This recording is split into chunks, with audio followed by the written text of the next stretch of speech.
Oh, here we go.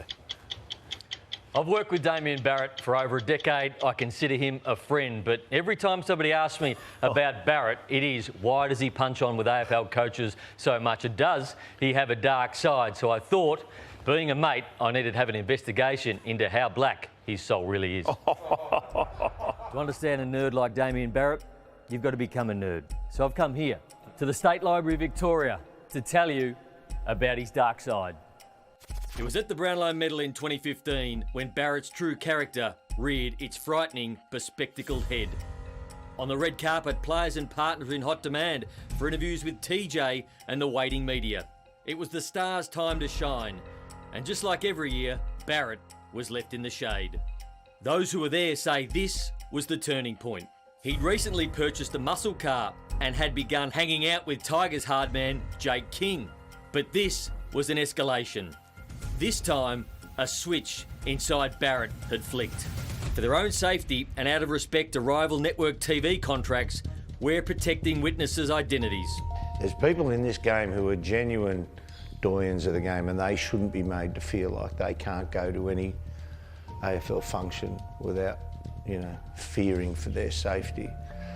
I haven't been able to go to any football function. It's affected me quite deeply. As Matt Prittis narrowed the gap to Nat Fyfe, Barrett broke Brownlow night protocol, leaving his seat, storming out toward the bathroom. Fearing the worst, Bernie followed. What he witnessed changed him forever. I just washed my hands and I turned around, and the first thing that came to mind was that little cartoon character, the Tassie Devil, just this spinning thrashing machine.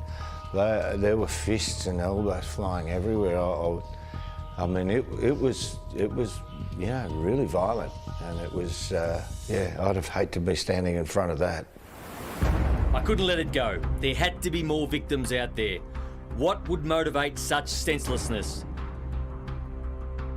Was it being beaten to a story, or perhaps the most likely reason, stolen identity? The list of potential victims is endless. So I started making some calls to friends, colleagues, enemies. No one was prepared to say anything.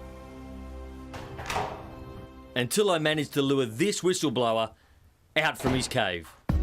Yeah, mate, it was pretty awkward, to be honest. It was almost embarrassing. And you just made this huge scene out of nowhere.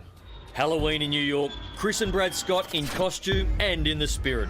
We're at a Manhattan sports bar, regaling each other with memories of the time they roughed up Nick Riewoldt. They were enjoying a break from the glare of footy media when, by spooky coincidence, a blast from the past, dressed as his favourite boy wizard, walked in and unleashed his own goblet of fire. They're just sitting there minding their own business. Two guys in a banana costume for Halloween. And then this Harry Potter guy came up to him and just made this huge scene. It was just ridiculous. I don't know why or what he had against him or whatever it was. I've got no idea who the guy is. Never in my life seen him before. But, I worry about people like that, and I hope they're okay in the end. Was it a spooky Halloween coincidence or something more sinister? What we do know for sure is that the Scott brothers never stood a chance. Damian Barrett, there's reports that you have real issues with AFL coaches.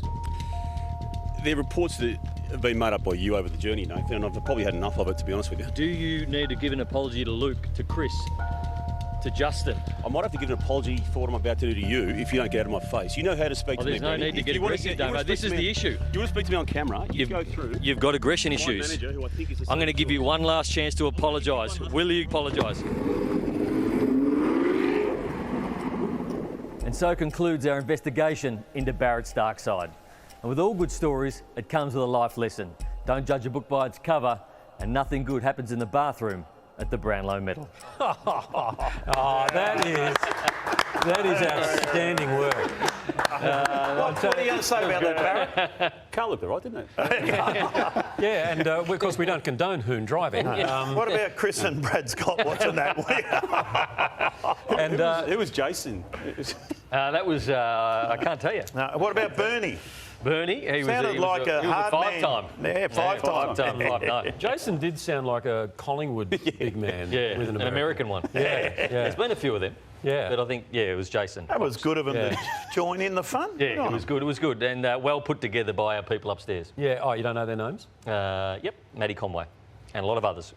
And Dan, who of course played the part of Damian, and not a lot of people were putting their hand up to do that. No, well done. Yeah, that And, wasn't me in that. Yeah. Kane, what would you give that out of 10, mate? Oh, 10. I love it when Brownie goes to those areas, magnificent. I don't think there's another one coming. I hope there's not. But Damo, There's definitely one more in the pipeline, Kane. do you refute anything that was in that investigation? Is the question I'd put to you, or was it all accurate? No, it's a figment of Nathan Brown's imagination that I have fights with everyone that I come across. Kane? Was there an incident in a bar in New York with the Scott brothers? Craig Hutchison has perpetuated that myth, Brownie. What about Luke We Beveridge? were in a bar together once, yes.